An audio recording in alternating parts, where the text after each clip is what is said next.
Great. Thank you so much. My name is Heather Sackett. I'm the reporter and editor on Aspen Journalism's Water Desk, and I've been covering the Colorado River and its tributaries since 2019. And at Aspen Journalism, we believe that informed citizens make better decisions. So we hope that tonight you all leave a little bit more informed about Colorado River issues than when you came in. So I'm going to introduce our panelists, and I have some questions for each of them. And then after about 45 minutes, I'm going to turn it over to the audience for Q&A. So if you guys have questions, please keep those in mind, and we'll get to you at the end. So first, to my left, we have Kate Ryan. She is a water attorney and the executive director of the Colorado Water Trust. Then we have Andy Mueller. He is the general manager of the Glenwood Springs-based Colorado River Water Conservation District, the River District for short. And got some fans in the audience. They represent 15 counties on Colorado's western slope, and they work to keep water on the western slope. Then we have Hattie Johnson, and she is the restoration director of American Whitewater Stewardship Program, and she does a lot of work on Colorado River issues. She's based in Carbondale. And then we have, last but not least, Mark Harris. He is a senior water resources consultant with SGM, and he's also the former general manager of the Grand Valley Water Users Association.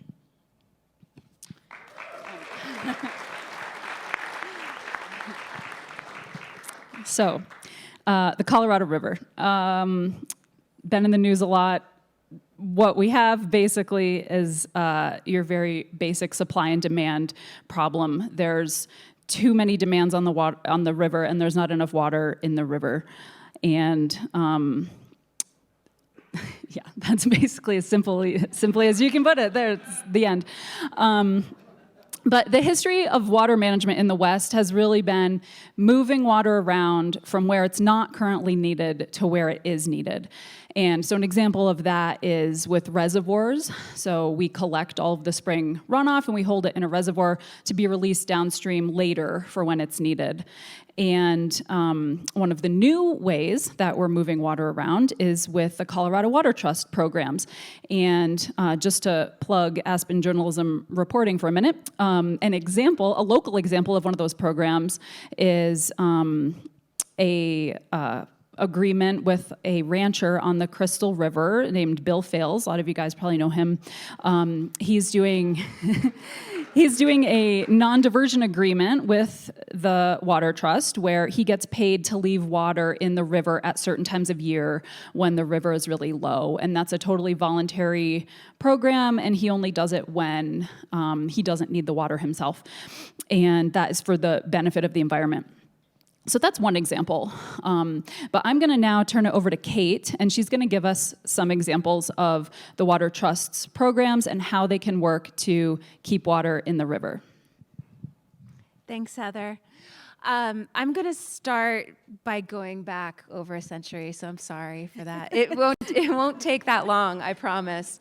But I want to explain what the work of the Water Trust is, how and why we do it. So does everybody in the audience know why Colorado is called the Centennial State? Okay, so Colorado has been a state since 1876, and around that time is when people who had moved to Colorado began taking water out of our rivers for their own uses. And when they did that, they started competing with one another because there's never been enough water to go around. And they had to go to water court and get a decree, which is basically a piece of paper stating exactly what your water right is. And so that started happening way back in the 1800s. And then fast forward to the environmental movement, 1973, the federal government is passing all sorts of legislation to protect the environment. There's a Clean Air Act and a Clean Water Act, an Endangered Species Act.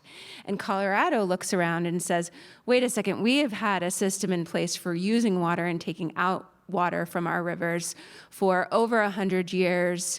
this is not going to do much good for our rivers, but at the same time, maybe we want to protect our rivers. Maybe there is something to this environmental movement.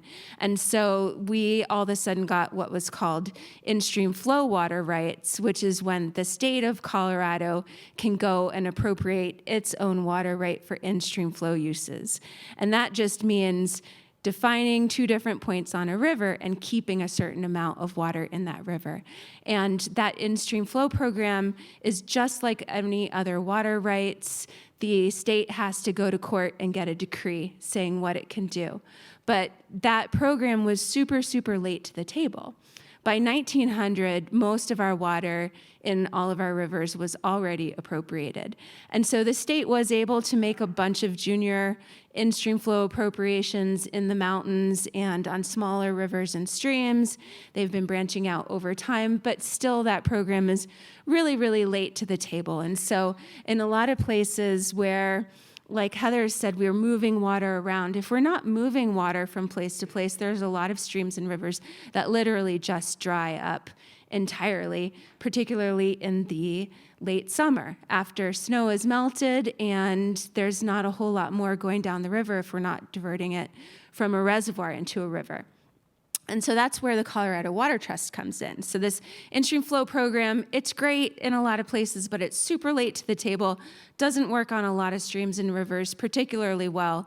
And what water lawyers have been doing, and what I did for my career for about 15 years before joining the Colorado Water Trust, is people can go and work with senior water rights. They can actually buy them as if they're a private property right. They are for the most part. And then they can go back to water court and change that decree to a new use, but they keep the senior priority. And so I had been doing that for years for cities and farmers and ranchers and landowners and industrial water users. And the state had done that somewhat for streams and rivers, but as often happens, if you're going to have a nonprofit, all of a sudden a bunch of people go, wait, I've got a great idea. I've done this for my clients for a whole bunch of years, and I'm really interested in fishing on this particular river. I think I can do that for the environment. And so that's what the Water Trust does. Our first project was on the Blue River, working with a retiring rancher who was dedicating land to the Forest Service, wouldn't need all of his water in the future, but saw that his local stream really needed water. And so he joined up with those attorneys and worked with the Water Trust to do exactly that. So that's what we do all over the state. And our work over time, I think we're going to talk a lot tonight about water sharing and water users working together, because that's the main problem now for us. Water is still a super, super short commodity. There's not enough to go around for everything we want it to go around for. So we work on a lot of water sharing projects, and that's what we've done in this area in particular. The project with Bill Fales on the Crystal is a good example. We have a project working with the city of Aspen using the Wheeler Ditch, and they ceased diversions from the Wheeler Ditch for 5 out of 10 years. We're able to work with them to do that. We have a project on Maroon Creek that's a permanent project involving the Stapleton Brothers Ditch. And then we have 2 projects that use water out of Rudeye Reservoir. One of them we worked on last winter that was really fun, together with the River District, a state agency called the Colorado Water Conservation Board, and the local Roaring Fork Conservancy, where we leased water out of Rudeye Reservoir and released it to the Frying Pan River in December and January. And what that did was help to mitigate the impacts of anchor ice that freezes up if there's not enough water coming down to break things up, and it harms the invertebrates and consequently the fishery there. So that's what we've been doing in this area. It's a lot of fun. It's hard to find projects. It's a lot of work, but it's rewarding. Great, thank you, Kate. So Andy, so you've been at the head of the River District since 2018, is that right? That's right. Okay. And so I think, correct me if I'm wrong, but historically, the River District has had a pretty big focus on advocating for existing water users, and in particular, agriculture water users and pre-compact water users. And I kind of get the impression that since you've started, there's been maybe a shift to also including some of those other water users like recreation and the environment, particularly in headwaters counties, so like Pitkin or Summit, where recreation and the environment are really important to the economy and the cultures of those places. And I also think that perhaps there was a time when the River District may have been more skeptical of some of these programs that Kate was talking about, especially the ones that transfer the water from ag to the environment. But perhaps that's not the case anymore. And so I'm wondering if you can talk a little bit about what is the River District's philosophy regarding these water sharing programs? Well, thanks, Heather. And Heather, I want to thank you and Kate, you both for putting this event on. I think it's great. Really appreciate it. Just want to first say that the Colorado River District is a government entity. So unlike, I think, the two on either side, actually all three up here, we are not a nonprofit. I think we are a government that was formed back in 1937 by our state's General Assembly, at the request of West Slope water users, because they were concerned about the river, mainly the Colorado, being dewatered at its headwaters from all the transbasin diversions over to the Front Range. And so what became our district today, it's 15 counties. It covers all of the Yampa, the White, the Green, the main stem of the Colorado and its tributaries, including the Roaring Fork, and the Gunnison and all of its tributaries. So we're one of the few government agencies that actually follows river boundaries, and if only our, as we sit here, and I can't remember, is it Eagle County, or is it Pitkin County, or is it Garfield County, right? How nice it would be if this watershed was actually only in one county, right? So, right? So John Wesley Powell pointed that out when he first went down the Colorado River, and it was in his report and recommendations to the Congress. No one listened to him on a lot of issues. Would say that the River District, this is the interesting thing. When I'm a student of history, and so when I was coming into the River District, I had spent 23 years as a private practice attorney doing a lot of both water and property work, which requires a lot of historical work. And so looking at things in that context, I did a lot of research on the River District and its origins. And the bill that created the River District spoke not only about protecting agricultural interests and industrial interests, it also spoke about protecting recreation interests and the environment. And back in the 1930s, right? And we had even then our headwaters counties, and at that point it was primarily Grand County, which is really ground zero for Trans Mountain diversions. They have 65% of their native flow gets diverted over to the Front Range. They said, hey, we need to be part of this, and we need you to help us protect against this so that we can fish in our rivers, right? So I will say that in more recent past, maybe the 70s and 80s, the district spent a lot of time advocating for oil and gas and oil shale, and have always advocated and continue to advocate for our agricultural water users. I think, however, as I came in, one of the things I recognize, and I think our board recognizes, because my board of directors comes from all 15 counties that we represent. It's a very politically diverse board, right? Very conservative counties, very liberal counties. They recognized that our water resources were scarce and getting scarcer. We had a strategic plan that was done before I got there that recognized that climate change was the biggest threat to our water supply, right? And this is a board that consists of a number of oil and gas and coal producing counties that actually recognized that climate change was going to impact all of us. Well, it also recognized that the people who pay our bills, who pay our taxes, all of you who own property in any one of our 15 counties, pay for my salary and pay for our projects at the district. We represent everybody. And so broadening that representation and making sure we were finding programs that really, and projects that really met everybody's needs in the river was important, and not to diminish the importance of one use over the other, but to support them all. And so we have been able to support in-stream activities really significantly, and I'm just going to, couple of them that we do have done since I've been there, and will continue to. 2018, the year I came in, very dry year. You will recall.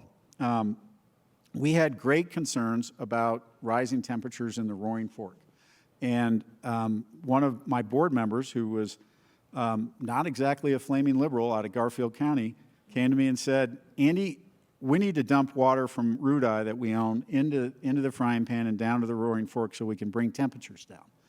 And I looked at him and I said, "Well, you just hired me to be fiscally conservative, and that's water that we usually make money off of, and you're telling me to just put it in the river." So we studied it for just a few days, called an emergency board meeting, and got board authorization, unanimous consent, to release water out of Rudai to lower the temperature in the Roaring Fork to keep the fish alive, right? But we didn't just put it in the Roaring Fork. We actually contracted to deliver it all the way down to the Grand Valley, where it ran through a hydroelectric power plant back into the river and benefited the endangered fish down in a very critical reach of the Colorado River for those 4 endangered fish. And by doing that, we were able to protect not just the environment and the fish, but also all of our water users who depend upon that water being cold and clean when they divert it to drink it, because there are tons of cities along the way that we're diverting it to drink it. The agricultural water users who produce the food and the beverages that we drink and eat, right? They also needed clean, cold water to produce those products. So it was a win-win for everybody. Since then, we've gone up and in the Yampa River, which previously the main stem of the Yampa River had never experienced a call until, I want to say it was 2018 or 2019, right in there. And we did the same kind of thing. We released water to keep agricultural producers in water. We later went back and studied how much of that water went to ag users and how much stayed in the river for the fish. It's about 72% of the water actually stayed in the river for the benefit of the endangered fish that live in the Yampa. Same fish, by the way, that swim up the Colorado, swim over to the Yampa and go up. It's weird how they're all connected, right? And we kept our agricultural families, small family operations that had to bring their cattle off of public land because it was so dry, with water for their cattle so that they didn't have to sell the only way they pay their bills, right, those cattle. And it was successful, and it has since morphed into a great cooperative program that we're working on with the Water Trust. In fact, my board meets next week to hopefully approve this more expanded program up in the Yampa, and it is all about putting water in the river, meeting the various needs.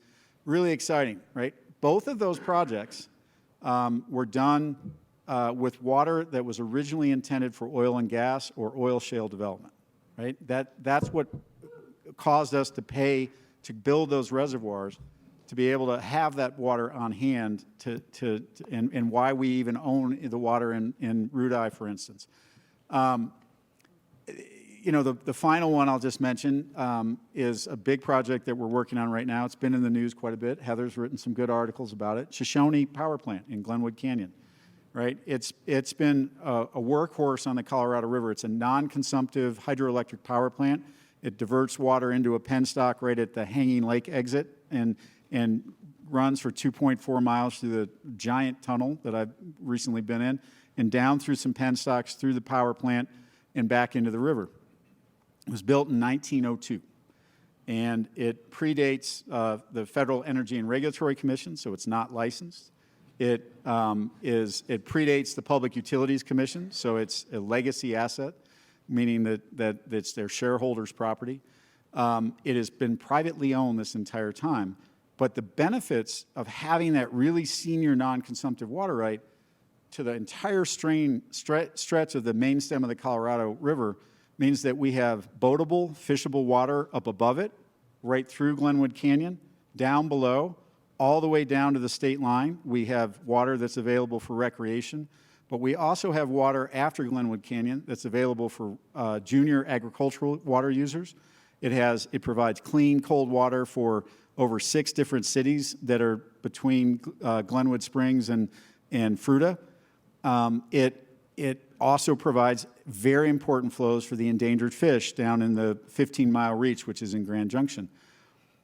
It is unimaginable for a district like ours. Previously, we have a very small mill levy, to enter into a contract with a company like Excel, where we're agreeing to pay them $99 million for buying this water right and not doing a damn thing with it other than keeping it right where it is. But we can't do it without the in-stream flow program that was mentioned. So we're partnering with the state of Colorado because they're the ones who can operate the in-stream flow.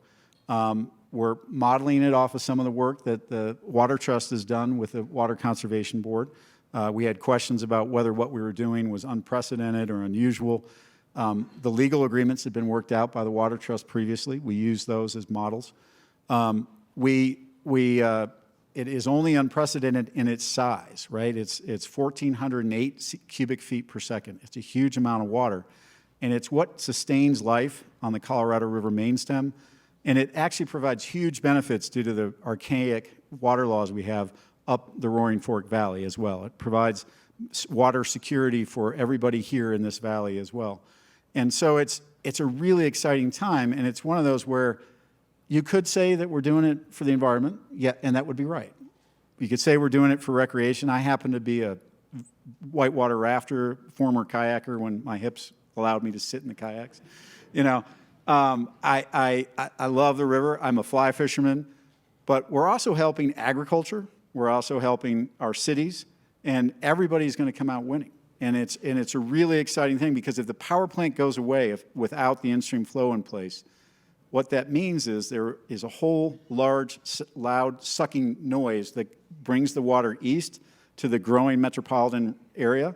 They don't have to build another tunnel, another reservoir, they don't have to file in another water right. They just get the benefit and they take more water east. So we've got to keep that water right where it is to keep the river alive. I will mention that we also, as a river district, own reservoirs up above it that will suffer as a result of keeping that call on the river. We're okay with that because it means keeping the river alive, and that's really critical. So yeah, we're doing a lot of work like that, and I got to say it's exciting. I'm not sure I'm going to own that it's a complete change from where the river district was. Maybe just a slight course correction. So. Okay, great. Thank you, Andy. So in 2021 and 2022, Aspen Journalism did a couple stories about 2 different bills that conservation groups, including American Whitewater, tried to get passed in the Colorado legislature to try to get water in rivers for recreation, specifically for recreation. And the way that we do this now is with something called a recreation in-channel diversion. So some of you locals might be familiar with the waves at the Basalt Park here down on the Roaring Fork. And so in that case, it's a man-made structure. So you have to have the water tied to like a man-made park of some sort. And these 2 bills, they tried to have the water tied to a natural feature, such as a rock or a rapid or something, and then the other second iteration of the bill tried to have what's called a recreation in-channel values reach, so you'd have the water tied to a specific reach of river. Neither of those passed. And so, Hattie, why didn't those pass? And what are some of the barriers to getting water for recreation? This is fun. I just get to talk about my failures up here. Just kidding. I feel very honored to be on the stage with everyone here, and I'm going to try to keep up. But I will start by talking about a few of my failures to do so. So Heather gave you a snapshot of 2 of those bills. And I'll build off of something Kate started with when she was talking about the development of the water rights system here in the state of Colorado, and in the 70s, how the in-stream flow program came into existence. If you add, when you add recreation to the mix there, we're looking at 2001 when the Colorado legislature passed a statute providing for recreational water rights in the river channel. And so what that statute said is that you could construct on 2 points of the river a control structure that's going to capture and control the water that's coming down that course at a defined flow rate and put it to beneficial use of recreation. We've seen, I think, counted today, I think we've got 13 perfected RISIDs, recreational and channel diversions here in the state, all at these control structures. Our first attempt was to say, hey, that's great. That's been a huge benefit in a lot of places, but there's also recreation that's taking place on rivers and streams across the state that's currently a very obvious beneficial use, whether that's a robust rafting economy or fishing economy, or just generally central to the culture and quality of life for these communities. And the river's doing that, just as the river is. Is there a way that we can identify water rights for that very clear beneficial use? And that didn't work. We were attempting a very small change. I think lots of the feedback from that, and I think it's understandable, was concern about incredibly widespread use of that. The current statute, and we weren't proposing a change here, allows for local governments, basically water districts, water and sanitation districts, to apply for those water rights, so it is a locally held water right. There was concern that, a case could be made for every rock on the river to show some recreational beneficial use. I'll also point out that because of the junior status of that right, it primarily could function as a protective measure, protection against future development, future depletions on that stream. And so when we came back to the table the following year, we had cooked up a new plan to define that values reach. And so it really, I think you can think about it similarly to an in-stream flow, right? It's a reach of river. You define the range of flows that provide recreation in that river, and still held by that local entity, be able to do similar programs like we've heard already, both from Andy and Kate, about whether you're purchasing water, leasing water, and being able to deliver it, having that reach of river be that point of delivery, specifically for that benefit of recreation. I think that was a pretty good idea, to be honest. The reason it didn't make it, honestly, we were trying to work out details, and kind of the clock ran out. So I'm not giving up on that one yet. I think we've already heard a number of great examples. What our purpose is to add recreation in a very specific way into the mix. American Whitewater has done a ton of work in the state, primarily kind of through the processes set out by the Colorado Water Plan to define flows that provide recreation.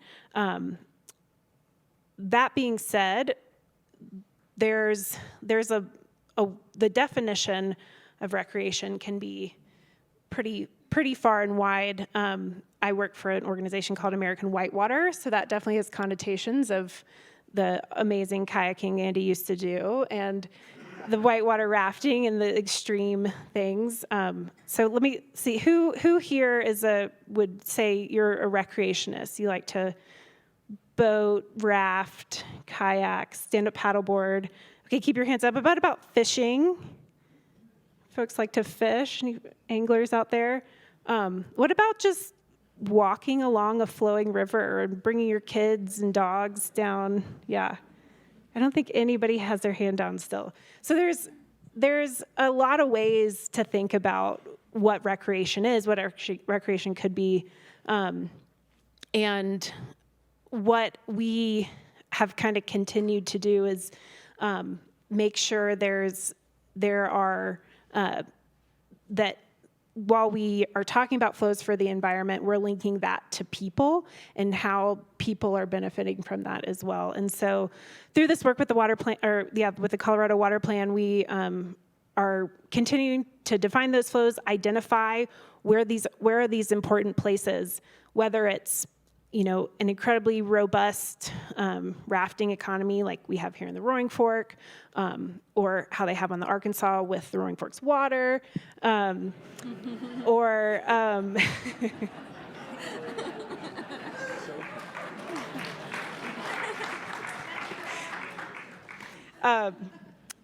or is it a place, is there a river walk through town? Is there a camp spot on the river? So we're doing really robust mapping right now to identify where are these places, where are they important to our communities, to the economies, and are there ways that we can get really creative, whether it's a huge project like preserving the Shoshone water right or something on a small creek. We're going to continue to fight whether that's a change that needs to be made in the legislature to be able to move water there specifically, or if we can get creative with some of these other sharing opportunities.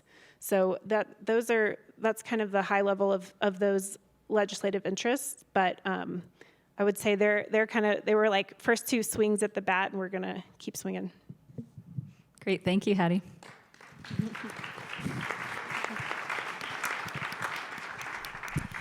So Aspen Journalism readers might remember a story from 2020 about water asset management in the Grand Valley, and how this was a hedge fund from New York that was going around buying up all of this land and the associated water rights.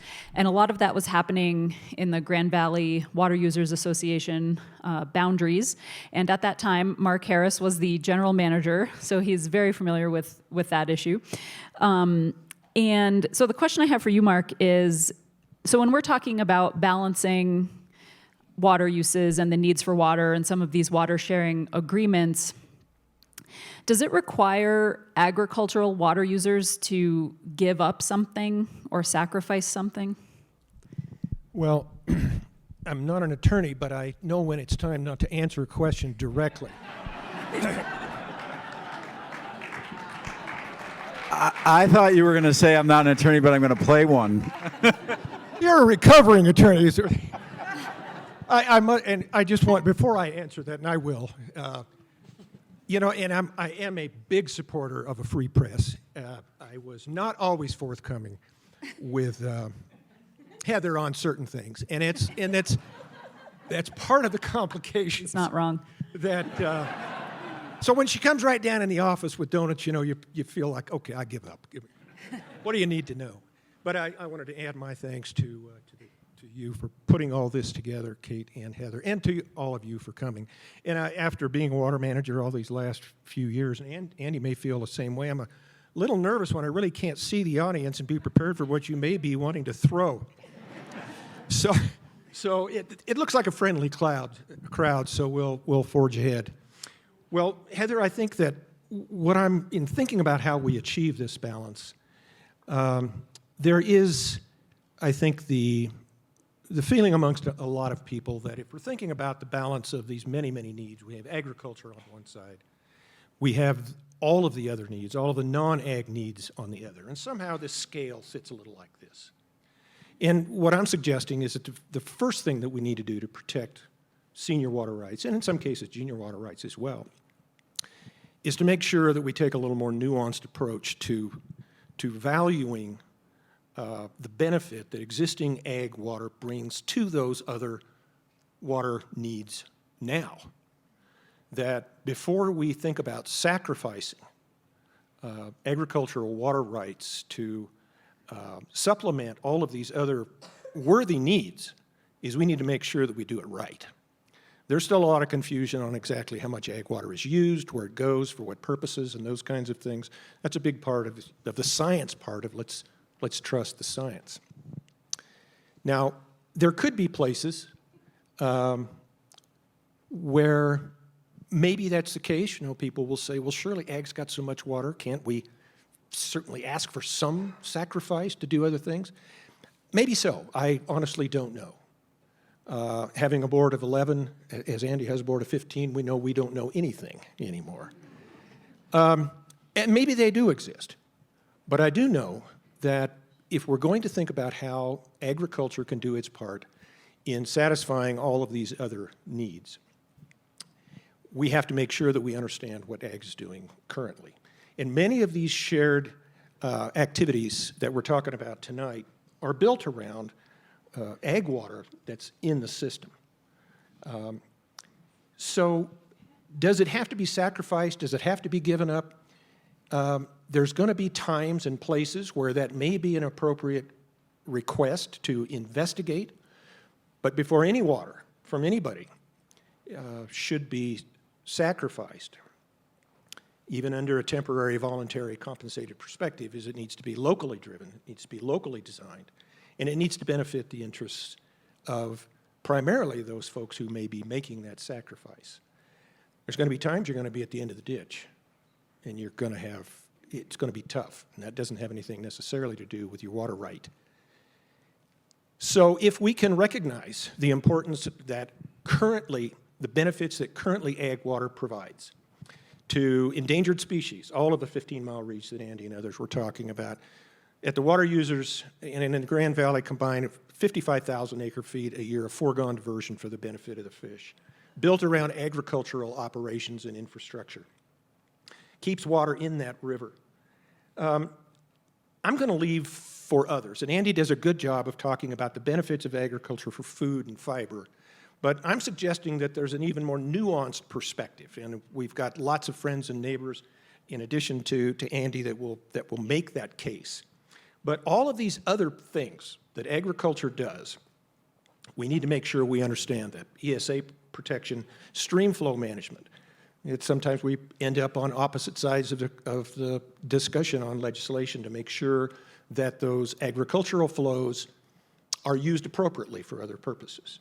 In looking at water conservation in the future, we have to make sure that the tools are used aren't too blunt, Heather, so that they unduly impact senior agricultural water rights. Water quality issues, we haven't talked a lot about that, but with that copious amounts of ag water there. And beyond just providing a way of life that we like to go look at, is that agricultural water producers they serve as caretakers for a good deal of the American West, and certainly up in this neck of the woods and even in our valleys, is that all of those acres are based upon agricultural water, senior water rights in our case. Hydropower and agricultural water can serve as a reservoir for water needs yet to be determined, including ag-to-ag transfers. Unfortunately, I do believe that likely our greatest challenges are ahead of us and not behind us, and therefore that we have to protect those interests. May there be sacrifice sometimes? Perhaps, but the goal certainly is not to do it by making those sacrifices. Great, thank you.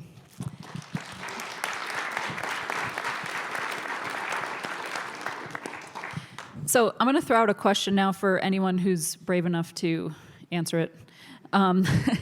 So it seems like there is a pretty big focus on projects that have multiple beneficiaries. And a lot of the water trust projects, they benefit downstream ag users as well as the environment, as well as recreation. But it also seems like there's a pretty big need for projects that maybe only have one beneficiary. And just wondering, how do you think those projects should happen? How should they be funded? Do projects always have to have multiple beneficiaries to get funding?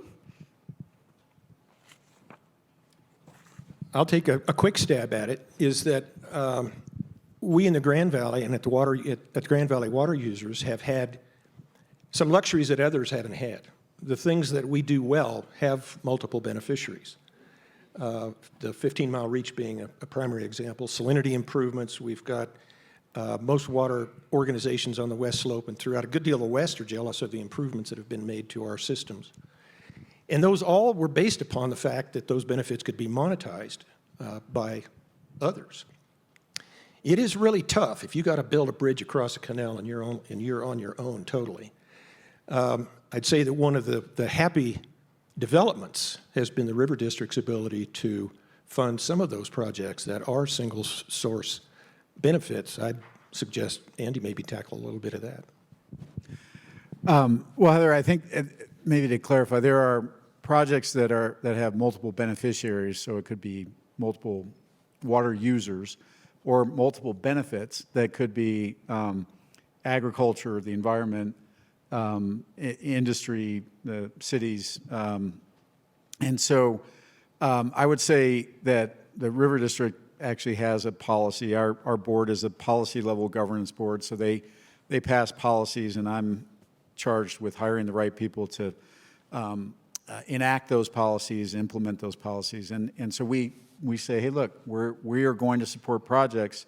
We prefer projects that have multiple benefits. And at least from my perspective, almost every improvement that you can make in a river system, and I'm just going to pick a somewhat traditional one where you have an old headgate that was designed, a diversion dam, might be a push-up dam that someone brings a bulldozer in the river every year and pushes up a bar of gravel, or it might be a low-head dam that spans the entire river and brings water into the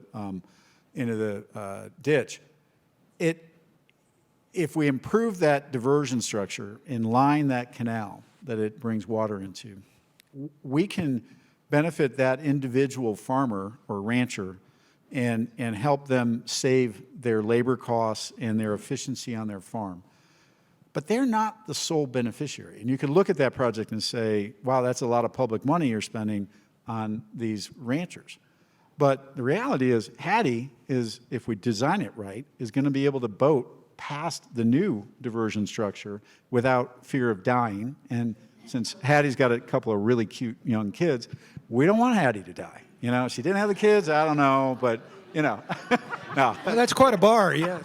Just kidding. But I mean, there are multiple benefits to that project, and including, by the way, the fish that then swim up the river and can go through the channel and continue to go up to their historic spawning grounds where they've been locked off from because of that low-head dam. And so, yes, we spend public funds because we see multiple benefits in a project, and we like to see those things because we think, again, we're supported by all of our taxpayers, and so how do we bring benefits to all of our sectors? There are projects, though, where you say, what is the benefit other than to this one family or this one area? And I have to say that there are times where the public interest is still such that if we help someone improve their farming delivery system, their on-farm system, it could be in a really critical reach that Kate and her partners have identified really need water between the headgate and where the return runoff comes back into the river. And there's a stretch that gets dried up and it prevents fish passage. And so we're saying, well, we'll spend a lot of money for one family to switch their project over to sprinklers so that they can divert less water and we can have water in that stretch of the river. To be honest, I don't know that I've ever seen a water project that only has one beneficiary and only benefits one sector. So that's how I look at the world. I mean, and by the way, the only reason the River District is successful in legislative efforts, in our projects in Shoshone, is because we never do things by ourselves. We always do it in coalitions. We bring in NGOs, we bring in other water districts, we bring in Shoshone, for instance, we have a list that started out with 17 West Slope entities, Mark's old organization, and included, as well as all of the counties and the cities along the main stem. We started out at 17. If you include all the non-governmental organizations or environmental organizations that have signed up to support us, we're at like 45 organizations that are teamed up to bring that Shoshone project to fruition, right? That's how you get stuff done in today's world. And I do want to put a plug in for the Water Trust and for others in here.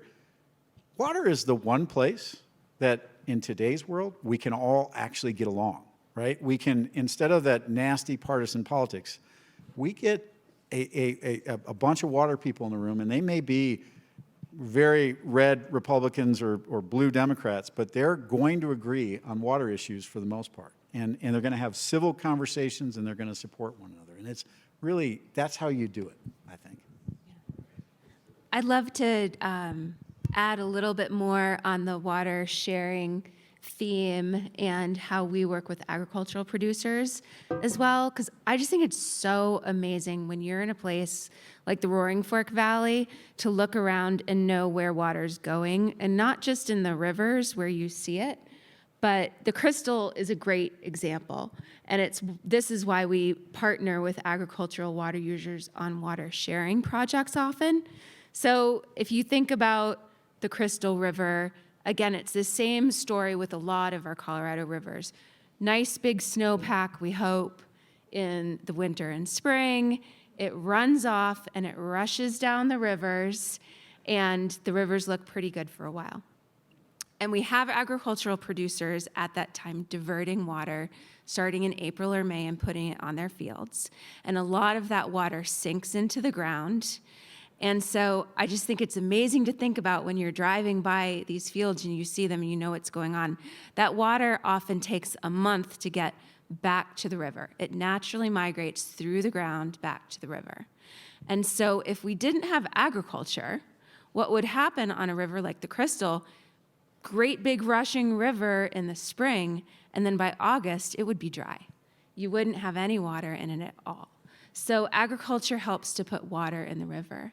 At the same time, at the Water Trust, what we're working on is getting a little bit more of a balance, because we do have a lot of rivers that do still go dry or that are too hot because there's not enough water. So we're working on sharing projects. So agricultural producers, often they'll grow 2 crops of hay. So you put water on your fields early, and then you do 1 cutting of hay, and then you keep putting more water on, grow another cutting. So sometimes we strike a bargain where we say, hey, why don't you let us at the Water Trust compensate you for that second cutting instead? We'll pay you, and you leave your water in the river just in August and September. We're not too worried about an early season. And that's, the mission of the Water Trust is to restore flows to water, to Colorado's rivers. But the vision of the Water Trust is to have enough water for Colorado communities, economies, ecosystems. And to do that, we really need a balance. And all of our water is used in every single river that you drive by today. Every single drop is going somewhere to a water user who's called for it.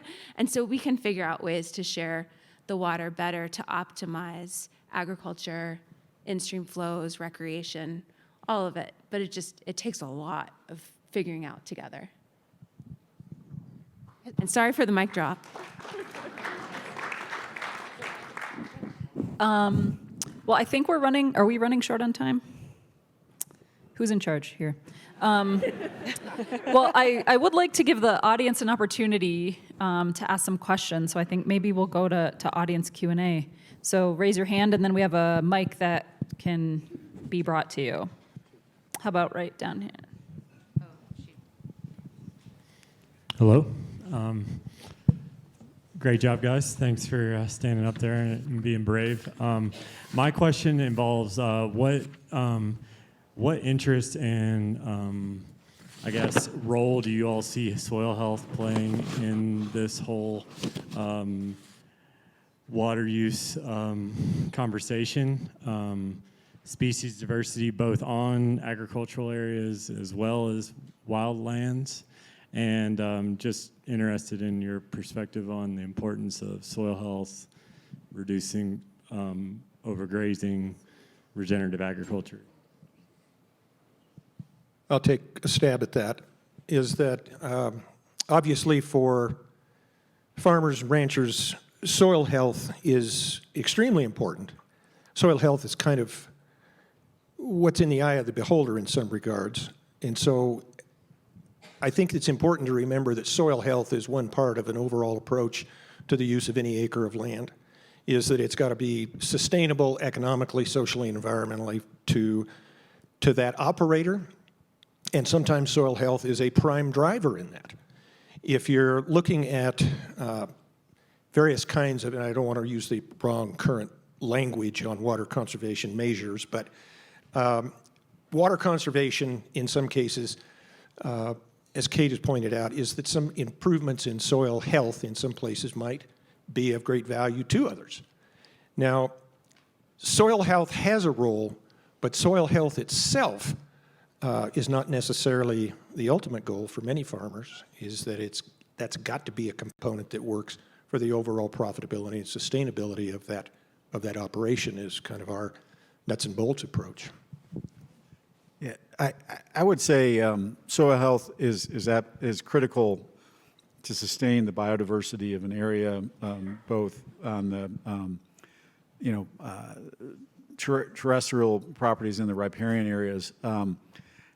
In terms of water conservation, if you think about what consumes water, whether it's native vegetation or it's a crop that humans have planted, the water that's consumed and leaves the river system is almost all coming out of the transpo-evaporation from the biomass of the plants, right? So the water consumption on really healthy, extremely rich soil is going to be the same, and in fact might be a little bit more if you're growing more biomass.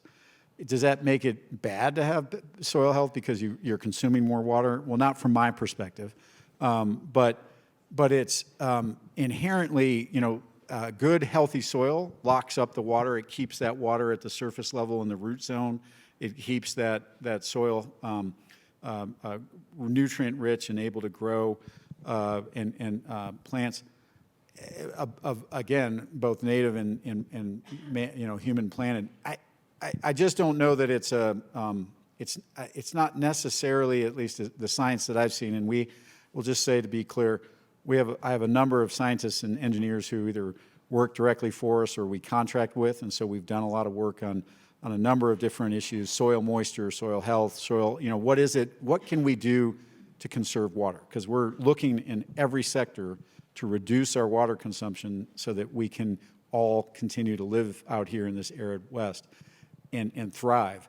And at least to date, I haven't seen the science that shows that soil health necessarily means we can leave more water in the river. It does mean it's better soil for growing things, and that is a really good thing. I also happen to like to eat really good vegetables, so that.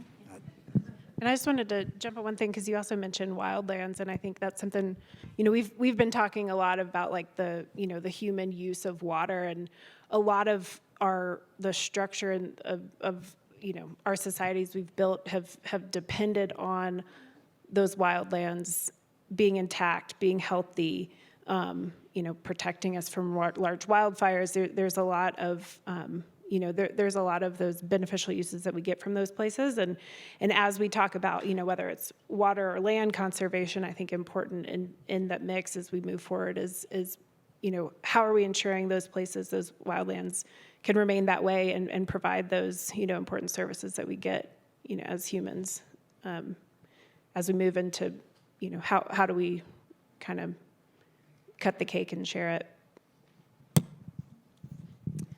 Next question, anyone? I have a question. What is one common public misconception or misunderstanding about water use or water sharing that you wish that the general public understood better?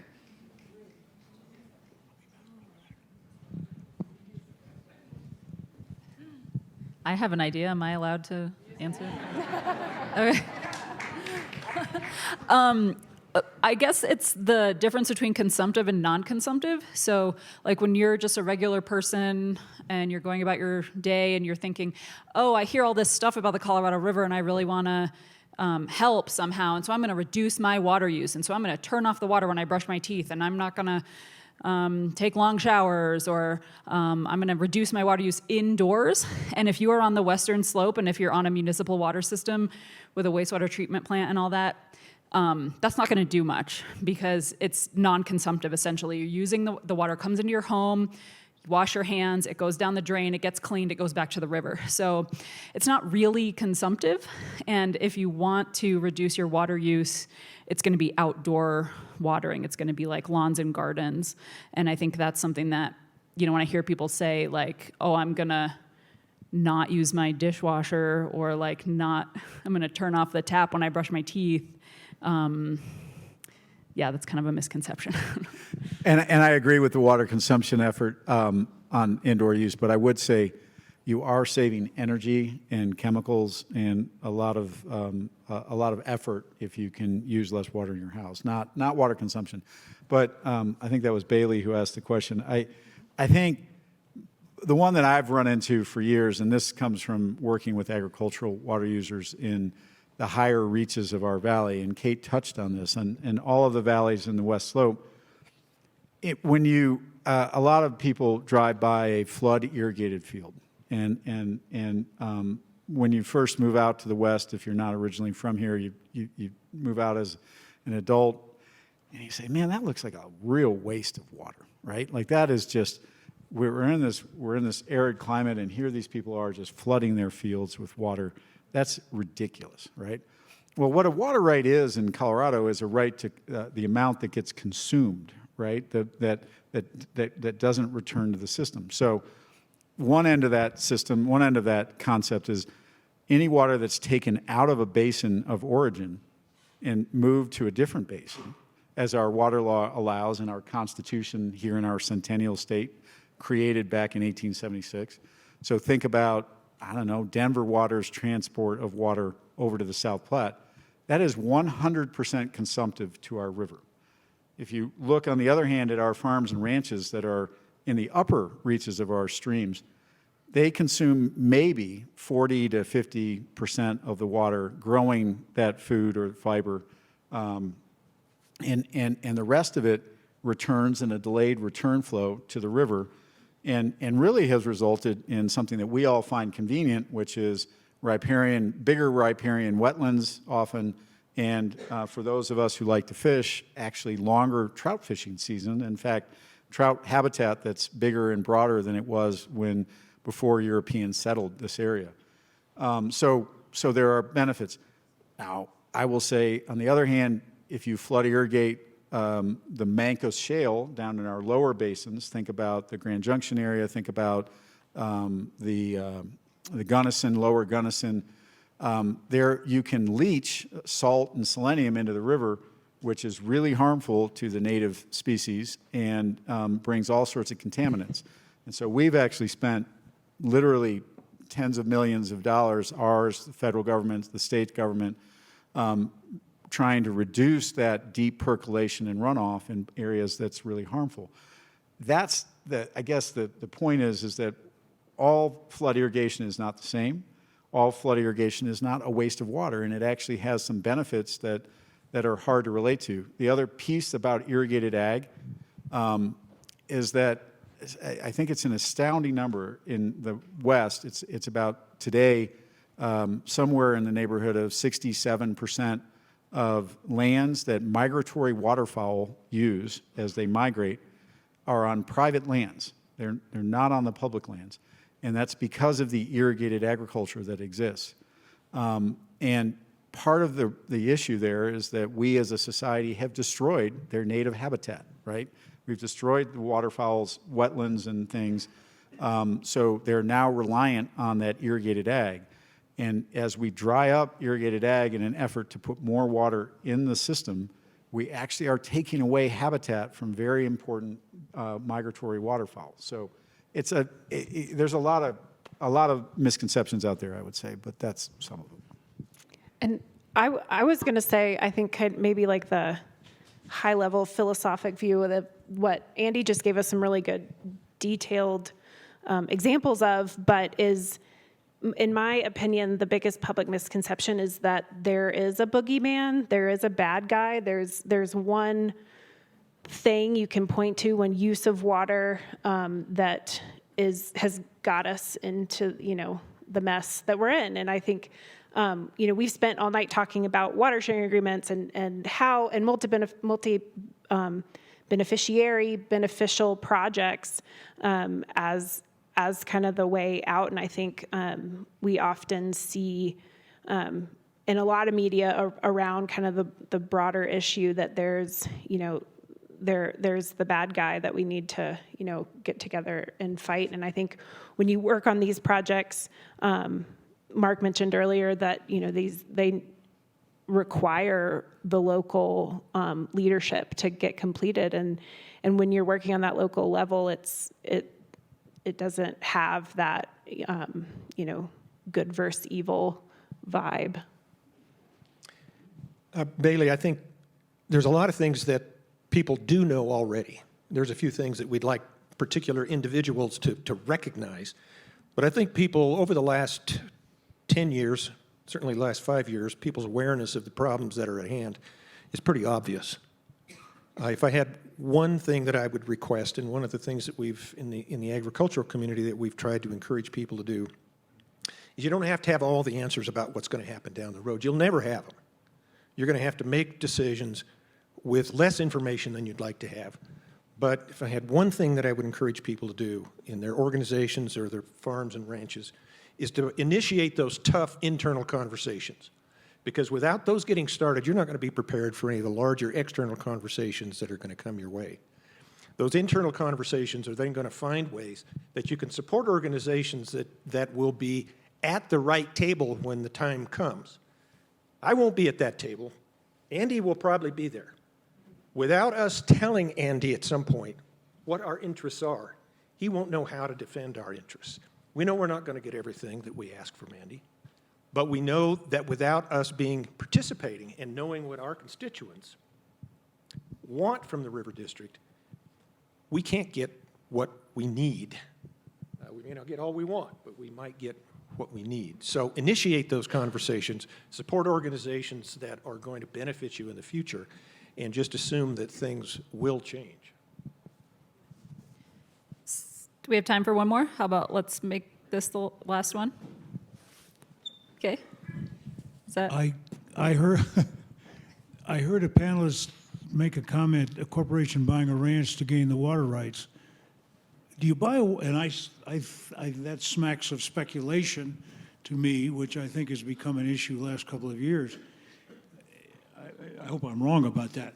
Could you buy a water right on the open market like you buy a stock in the stock market? Do you have to buy the land first associated with the water rights? Okay, so that may need a comment. Is speculation a problem? Is it going to become more of a problem with the climate change and things like that are going on, that the value of a water right is going through the roof? And if it is a problem, what is Colorado Water Trust going to think about doing with it, if anything? I hope that's a legitimate question. First of all, to purchase a water right, you can go out and purchase a water right, you can lease a water right, you can donate a water right. They are just like a private property right in that sense, and they are not tied to the land. So there are other states in our country where water is appurtenant to the land, meaning it goes with the land. But in Colorado, it does not work that way. It's a separate right. And so you can sell them independently. There are some areas where conservation easements have tied water rights to irrigated parcels in particular. So those are exceptions. But for the most part, they're separate deals, which is amazing for us because it allows us to get really creative with water sharing, with leasing, with finding ways of dividing up the interest in that water right. And we feel that we love to be working with an entity that can donate water to us, like the city of Aspen. But we also feel like it's really important to compensate people for their water rights when those water rights are their livelihood. And there's not going to be any incentive for somebody whose water rights are their livelihood to work with us or to put water in their local river if they don't have a way of making themselves whole economically. And so I do see speculation as being a threat to our work. We've looked at projects where we would have liked to purchase water rights, and we have been outbid by entities that are more interested in the water rights and or the land that goes together. A lot of times people do buy them together.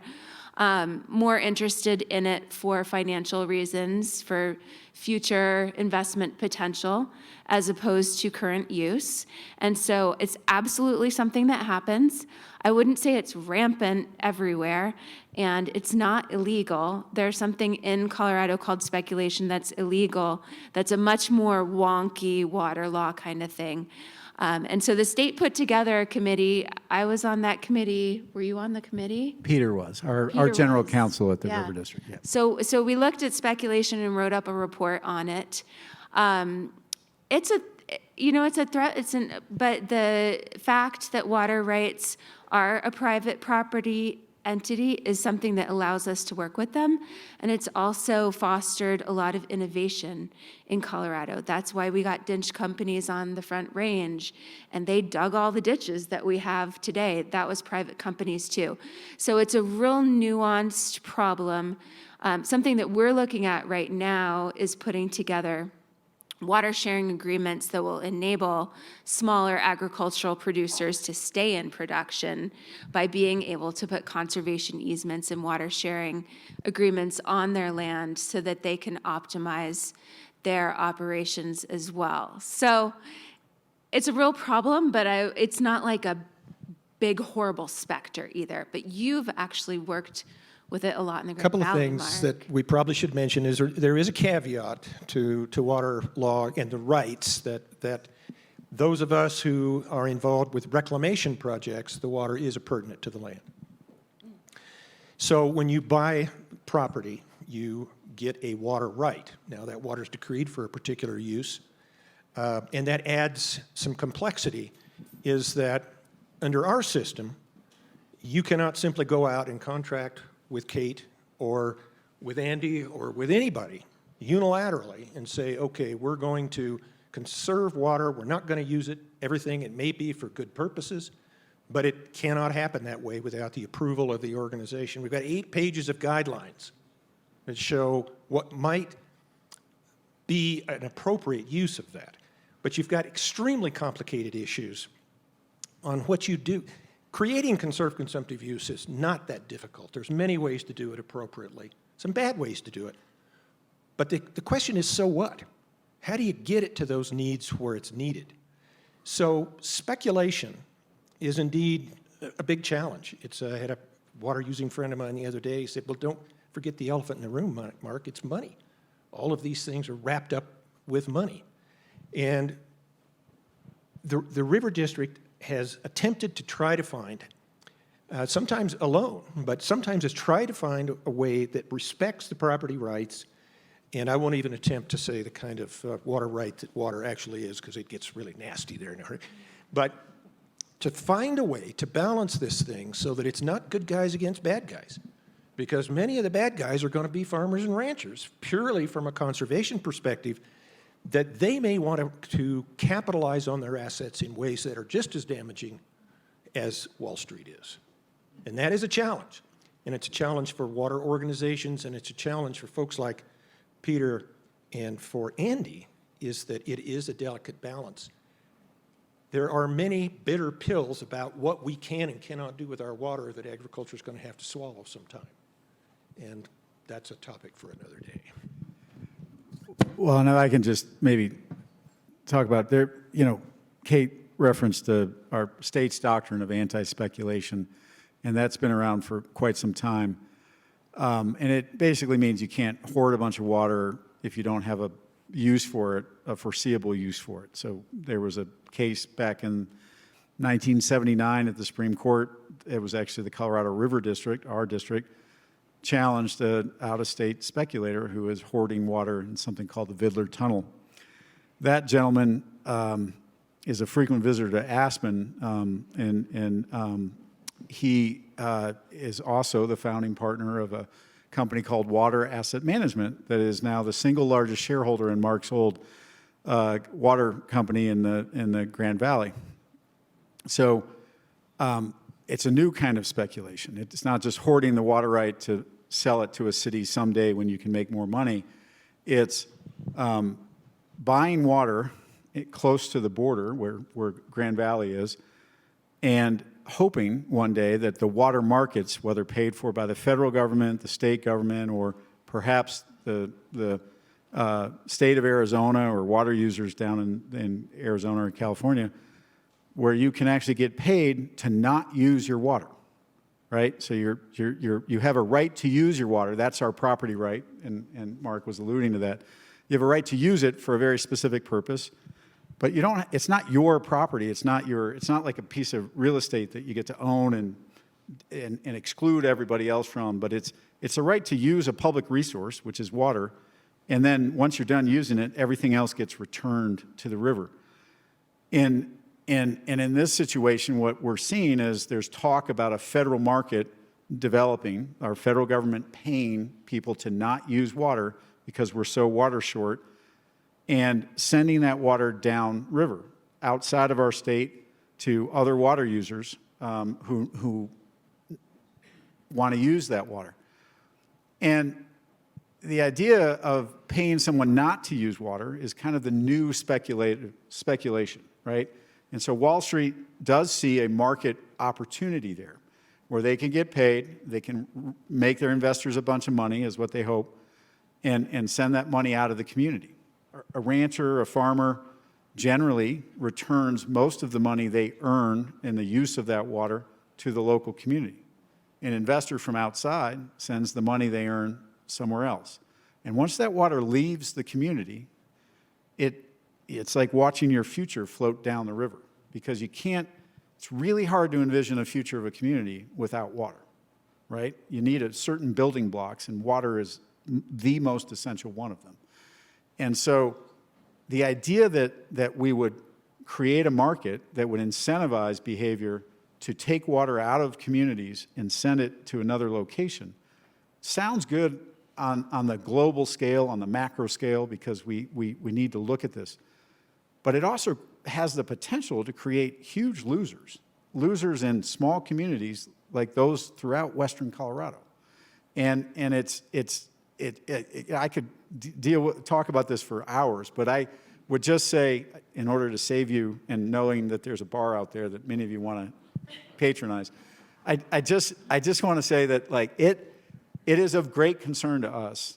But at the same time, we also want our local farmers and ranchers who are struggling to make a living, right? They may have medical debt. They may want to send a kid to college. They may just want to buy a tractor. They may want to retire. And how do you help them maybe lease their water to the river through the water trust and make sure that's a good use, but not sell their water outright to an investment company who's could care less about anybody in this state, the health of the river, the local community, the biodiversity of your soil. They just want to dry it up and send it out. And luckily, the folks who have bought in the Grand Valley, because honestly, some bylaws that Mark and his legal counsel put in place haven't been able to do that. And we're very thankful for that. But those water markets are still being talked about. They're being tried out. There are pilot projects running right now that have a lot of opportunity, but they have a whole lot of potential change for our community. If you like seeing these working landscapes, seeing the animals that they support, appreciating the late return flows, appreciating the environment that they create, the food that you get locally, you should be concerned about what may happen with water speculation in a big interstate water market, because we aren't going to win that battle here in western Colorado.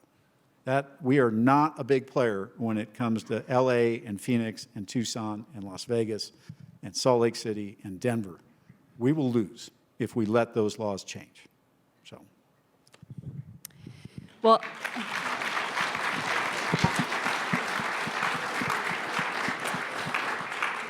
Well, that is all we have time for tonight, but thank you so much for coming. Please feel free to stick around. Andy will be continuing to answer questions in the bar. And let's give our panelists one more round of applause.